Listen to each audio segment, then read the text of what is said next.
We've been meeting refugees today and yesterday, and over the past few weeks, we've been speaking to them as well, and there's been no shortage of the horrors they've witnessed. Refugees still continue to arrive to Sudan, despite the numbers being less than what they were when the conflict first started. But we still see people arriving, and they still talk about the atrocities they witnessed.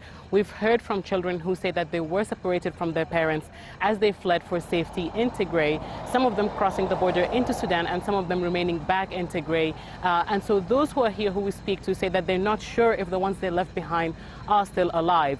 We've also spoken to parents who've left their children and loved ones behind.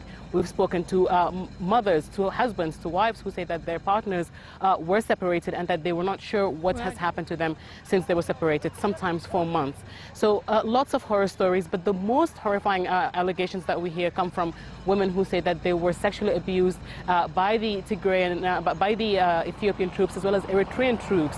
They say that they have survived atrocities, sexual violence and rapes which have been used as a weapon of war. That are reports that also came from the United Nations and from very human rights groups who say that the Eritrean troops who are involved in this conflict, fighting alongside the Ethiopian troops, are involved in various atrocities committed against civilians.